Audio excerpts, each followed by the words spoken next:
Hello everyone. तो चलिए start करते हैं फर्स्ट टॉपिक जो है आपका इंटेलिजेंस।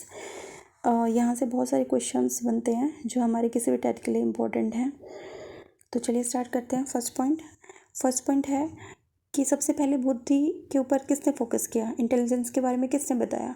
तो वो थे हमारे बीने साइंटिस्ट। बीने ने सबसे पहले ये बताया कि जो भी नॉलेज है आपका, इन्वेंशंस है, आविष्कार वगैरह होते हैं, जो भी इंस्ट्रक्शंस हैं या फिर क्रिटिसाइज या अप्रिशिएशन होता है किसी भी चीज़ का, वो आपका किस लेवल पर होता है, वो आपका इंटेलिजेंस के लेवल पर ही होता है। क्लियर। तो बीने ने इन सब का कंक्लूजन ये बोला कि जो भी आपका इंटेलिजेंस है, जो भी आपकी बुद्धि है, वो लेवल आपका किस पे डिपेंड करेगा, वो आपकी नॉलेज पे, इन्वेंशन पे, इंस्ट्रक्शंस पे, आपकी अप्रिशिएशन हो रही है या आपको क्रिटिसाइज़ किया जा रहा है।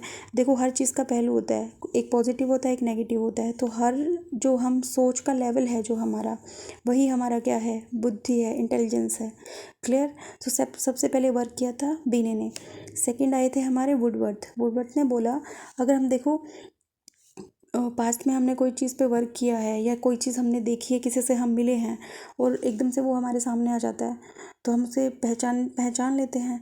या फिर कोई चीज़ की होती है तो हमें एकदम से याद आने लगता है कि हाँ, हमने ये चीज़ ऐसे ऐसे की थी। हो सकता है पूरा याद ना आए, लेकिन फिर भी कोशिश दिमाग करता है कि हाँ। तो वो जो एबिलिटी है वही क्या कहलाती है, आपकी बुद्धि कहलाती है। इंटेलिजेंस होता है आपका, यानी चीज़ों को रिकॉल करना, रिकॉग्नाइज करना, वही आपकी क्या है, इंटेलिजेंस है। क्लियर। नेक्स्ट वन है type of intelligence. Type of intelligence में क्या होता है, 3 टाइप्स का बोला है, जहाँ पे आपकी मूर्त बुद्धि, अमूर्त बुद्धि, सामूहिक बुद्धि। यानी मूर्त बुद्धि ऐसे याद कर सकते हैं मूर्त बुद्धि को, जैसे किसी मूर्ति को देख के हम, यानी किसी चीज़ को देख कर, यानी कोई चीज़ हमारे सामने है, सामने वाली चीज़ों के ऊपर हम अपना व्यू रखेंगे, वो है हमारी मूर्त बुद्धि। यानी सामने चीज़ों प्रत्यक्ष हमारे सामने रखी होंगी, उन चीज़ों पर आपको अपना पॉइंट ऑफ व्यू रखना है, वो है कंक्रीट बुद्धि। अमूर्त बुद्धि में क्या होता है, ये जो एब्स्ट्रैक्ट इंटेलिजेंस, मतलब इसमें आपको अपने इमोशंस का यूज़ करना पड़ेगा। मतलब यहाँ पर क्या होगा, आपको अपनी सोच को इन्वॉल्व करना पड़ेगा, सोच समझ के अपने इमोशंस के साथ जब हम करेंगे। यहाँ पर हमारे सामने नहीं होता चीज़ों को काल्पनिक तरीके से सोच समझ के फिर आपको उस पर वर्क करना होता है, वो है हमारा इंटेलिजेंस का पार्ट, यानी एब्स्ट्रैक्ट इंटेलिजेंस का पार्ट। थर्ड वन है आपकी सोशल इंटेलिजेंस। यानी यहाँ पर क्या होगा, ऐसा लेवल जहाँ पर क्या होता है कि वो सिर्फ अपने समाज को ऊपर उठाने की सोचेगा। क्लियर। तो वो आपका समाज से रिलेटेड है, वो है आपका सोशल इंटेलिजेंस। समाज को ऊपर उठाने की, उसकी जागरूकता की, उसके वेलफेयर की सोचेगा, वो है आपका सोशल इंटेलिजेंस। क्लियर। तो सेम जो गैरेट है आए हैं, गैरेट और थॉर्नडाइक दोनों ने सेम पॉइंट दिए हैं, लेकिन फ़र्क सिर्फ इतना है, जो ये हमारी मूर्त बुद्धि है, गैरेट ने उसको स्थूल दूसरा नाम दिया है, और जो हमारी थॉर्नडाइक है, थॉर्नडाइक ने मूर्त बुद्धि को ही यांत्रिक बुद्धि का नाम दिया है। ये थोड़ा सा इम्पोर्टेंट है यहाँ पर, कि जो थॉर्नडाइक ने बोला कि जो मूर्त बुद्धि है उसको हम यांत्रिक बुद्धि, गामक बुद्धि भी कह सकते हैं। कैसे रिलेट करके पढ़ना है, देखो, यांत्रिक बुद्धि यानी जो यंत्र हैं, अब यंत्र के साथ हम काम भी कर सकते हैं, किसी चीज़ को ठीक करना है या कुछ और करना है, ठीक है, तो वो आपका यांत्रिक बुद्धि के अंदर आएगा। या इंस्ट्रूमेंट आपके हाथ में है, कोई चीज़ सामने, तभी तो आप उसको ठीक कर पाओगे ना, तो वो आपका यांत्रिक बुद्धि में आ गया। क्लियर। आगे देखिए, जैसे ये देखिए मूर्त बुद्धि जो चीज़ें आपके सामने हैं उन्हें देख के आप क्या करते हो, काम करते हो, अपने एक्शंस लेते हो। आगे आपकी मूर्त बुद्धि। अच्छा, अब देखो, इसको यांत्रिक बुद्धि बोला है, थॉर्नडाइक ने बोला ना, तो उसमें यांत्रिक बुद्धि बोलने का कारण क्या है, जो चीज़ें सामने हैं, सामने देख के उन्हें हम काम कर रहे हैं, ठीक है। अब सामने देख कर, जैसे कोई इंजीनियर होता है, इंजीनियर है, मूर्तिकार है, मशीनरी ठीक करने वाला कोई भी है, प्लम्बर है, टेक्नीशियन है, तो ये क्या करेंगे, जब इंस्ट्रूमेंट इनके पास होंगे, जब कोई मशीन ख़राब है या कोई भी कुछ भी वर्क हमें करवाना है, जब उनके हाथ में होगा तभी तो वो उस चीज़ को ठीक करेंगे ना।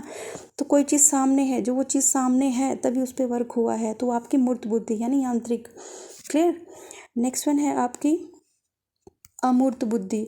अब अमूर्त में क्या था, जो चीज़ें आपके सामने नहीं हैं उन पे आप काम करोगे। जैसे कोई भी राइटर है, ठीक है, कोई भी साइंटिस्ट है, और कौन है, कोई कवि है, तो वो क्या करेंगे, वो मतलब वो अपने इमोशंस के साथ लिखेंगे ना, सोचेंगे काल्पनिक चीज़ों के साथ, कैसे नहीं, ऐसे ऐसे, जैसे कविताएं पढ़ते हैं हम, ठीक है, तो वो काल्पनिक विषय होते हैं ना। और क्या करते हैं साहित्यकार और जो ये कवि वगैरह हैं, राइटर्स हैं, अपने इमोशंस के साथ लिखते हैं अपने लेख। तो जहाँ पर चीज़ें सामने नहीं है, पर अपने इंटेलिजेंस को यूज़ करके आप उन चीज़ों को अपने वर्क में लेके आ रहे हो, एक्शन में लेके आ रहे हो, आपकी अमूर्त बुद्धि है। क्लियर। थर्ड वन है आपका सामूहिक बुद्धि, सामाजिक बुद्धि। अब देखो सामाजिक मतलब सोशल लेवल पे वर्क हो रहा है। अब सोशल लेवल पे वर्क हो रहा है तो बहुत सारे लोगों का ग्रुप होगा, तो इसलिए बोला गया है सामूहिक इंटेलिजेंस। यहाँ पर क्या होगा, यहाँ पर ग्रुप ऑफ पीपल पर फोकस किया जाएगा। क्लियर। खुद से ज़्यादा क्या होगा, समाज की ओर, उनके वेलफेयर की सोची जाएगी। जैसे कोई भी नेता है, बिजनेसमैन है, या फिर टीचर है, तो वो क्या करेंगे, टीचर क्या करता है, बहुत सारे बच्चों को एक साथ पढ़ा रहा होता है ना क्लास में, तो वो भी क्या है, समाज का ही हिस्सा बना के उनको वेलफेयर की तरफ लेके जा रहा है। क्लियर। तो ऐसे ही नेता होता है, नेता क्या करता है, पूरे समाज को ऊपर उठाने की कोशिश करता है। तो ये सब चीज़ें आपस में रिलेट करते हैं और क्या करते हैं, इंटेलिजेंस का पार्ट बनाते हैं। क्लियर। नेक्स्ट वन है आपका बहुत सारे फैक्टर्स। अब ये क्या होता है, बहुत सारे फैक्टर्स में सबसे पहले जो थे, जैसे हमारे बीने आए सबसे पहले, तो बीने ने क्या किया, बीने ने बोला कि सिर्फ बुद्धि जो है, इंटेलिजेंस जो है, सिर्फ एक फैक्टर है, ना तो हम उसके टुकड़े कर सकते हैं। क्लियर। हम उसको विभाजित नहीं कर सकते, वो क्या है, अविभाज्य इकाई है, अखंड इकाई है। बीने ने बोला है बुद्धि को। ये इम्पोर्टेंट लाइन है, कभी क्वेश्चन के रूप में भी आ सकता है कि ये किसने बोला है, ये बीने ने बोला है कि वो सिंगल एक ही यूनिट है, एक कारक है वो। सिद्धांत जो दिया है वो बीने ने दिया है। इसमें बोला गया है कि उसको हम फैक्टर नहीं कर सकते। क्लियर। जो भी सोच है, जो भी काम करता है, वो सिर्फ उसी के अंडर है, उसको हम तोड़ नहीं सकते, एक खंड बोलता है उसको। क्लियर। अब इसी सिद्धांत पर जहाँ पर बोला गया है कि इंटेलिजेंस है वो एक कारक फैक्टर है। क्लियर। इस पर टर्मन, स्टर्न और जॉनसन, इन्होंने भी वर्क किया, इन्होंने भी इसको सपोर्ट किया। पर थोड़े दिन बाद क्या हुआ, स्पेयरमैन आए। स्पेयरमैन ने क्या किया, स्पेयरमैन ने अपनी 1904 में टू फैक्टर थ्योरी दी, जहाँ पर क्या हुआ, जी और एस फैक्टर बोला गया। अब जी और एस फैक्टर में क्या किया, यहाँ पर G mean general and S means specific. Clear. अब ये two factor theory, G mean general, S mean specific, दो फैक्टर हुए ये। अब जी मीन्स जनरल, जनरल मतलब जब बच्चा पैदा होता है तो अपने माँ बाप से दिमाग में कुछ लेके तो आता है ना, ऐसा तो है नहीं है बिल्कुल ही ऐसे मंदबुद्धि है वो, ऐसा होता है, वो एक्सेप्शंस अलग चीज़ है। तो वो जनरल मतलब जो हमारा क्या है, वंशानुक्रम के अनुसार चला हुआ है, जन्मजात है। क्लियर। तो वो है हमारा जनरल इंटेलिजेंस। एंड स्पेसिफिक क्या होगा, स्पेसिफिक मतलब जो हमारे सराउंडिंग से हमने सीखा है।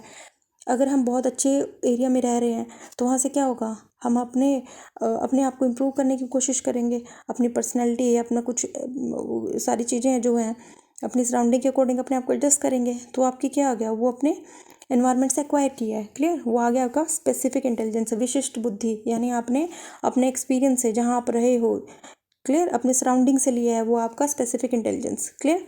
अब क्या है, अब दोनों में डिफरेंस देखो क्या है। जो हमारा जनरल इंटेलिजेंस है उसमें क्या है, वो है जन्मजात। क्लियर। General intelligence. बट जो स्पेसिफिक है वो क्या है, हमारा अर्जित किया हुआ, हमने एक्वायर किया है अपने एक्सपीरियंस से या फिर एनवायरनमेंट से, ऐसे लगा सकते हो। क्लियर।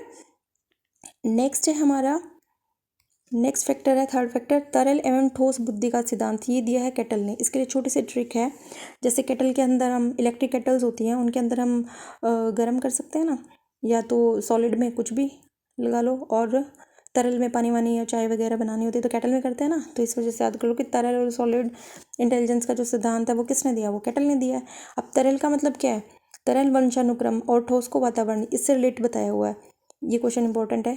तरल को आपने वंशानुक्रम के अकॉर्डिंग, मतलब जैसे जनरेशन चलती रहती हैं, तो एक जैसे पानी होता है, पानी बहता रहता है ना, तो जनरेशन्स भी चलती रहती है ना, एक जनरेशन फिर पीढ़ी दर पीढ़ी जो बोलते हैं, तो वो एक पीढ़ी से दूसरी पीढ़ी, तीसरी पीढ़ी, चौथी पीढ़ी, ऐसे होता है ना। तो तरल बुद्धि उसको बोला गया है जहाँ पर आपका वंशानुक्रम से रिलेट किया गया है। ठोस बुद्धि को बोला गया आपके इन्वायरमेंट से, यानी आप जहाँ रह रहे हो, जो आपकी सराउंडिंग है, वो है आपका वातावरण। तो ठोस बुद्धि को वातावरण से रिलेट किया गया है। क्लियर। नेक्स्ट है आपका हैब ने बोला है कि ये भी टू फैक्टर है, पर हैब ने अपने अकॉर्डिंग टू फैक्टर बोल के उसको बोल दिया कि अ ब ए बी क ख, ये उनको नाम दे दिए गए, बस फोकस जो किया गया वो किया गया टू फैक्टर पे। क्लियर। नेक्स्ट वन है हमारा ग्रुप फैक्टर थ्योरी। अब ग्रुप फैक्टर थ्योरी में मेन थे हमारे थ्रस्टन ने क्या किया, थ्रस्टन ने बोला जो हमारा इंटेलिजेंस है वो हमारा कोई सिंगल फैक्टर नहीं है, वो बहुत सारी मेंटलिटीज़ का बना हुआ है। क्लियर। वो उसमें क्या है, उसने बोला कि जो PMA प्राइमरी मेंटल एबिलिटीज़ होती हैं इंसान की, वो 7 होती हैं, उसने फोकस किया 7 पर कई जगह 9 भी मिलता है। क्लियर। पर अगर 7 है तो 7 को मार्क करोगे एज ए आंसर। तो उन्होंने बोला कि इंसान की जो सोच समझ है या किसी भी चीज़ का सॉल्यूशन निकालता है, वो सब मिला के जितनी टाइप की बुद्धि हम यूज़ करते हैं किसी भी सॉल्यूशन में, कोई जगह को याद रखना, किसी से बात करने बातचीत का, किसी से कोई शाब्दिक है उन चीज़ों को, न्यूमेरिकल को सॉल्व करना, मेमोरी को याद रखने वाला, कोई चीज़ सामने है उसको देख के कुछ पॉइंट ऑफ व्यू रखना, वो सारी आपकी उन्होंने क्या किया, उनको प्राइमरी मेंटल एबिलिटीज़ के अंदर रख दिया। क्लियर। तो यहाँ पे ये 7 है।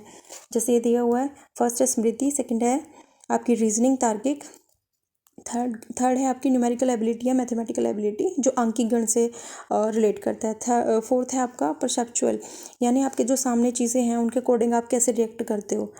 क्लियर। नेक्स्ट है आपकी,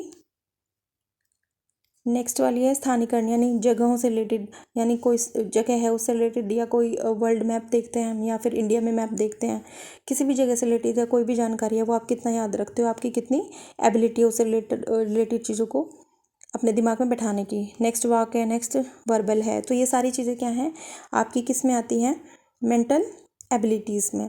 क्लियर। तो आज हम यहाँ तक करते हैं। नेक्स्ट में आपका बहुकारक सिद्धांत, बहुबुद्धि सिद्धांत, ये थोड़ा सा और रह गया है, ये नेक्स्ट वीडियो में करेंगे।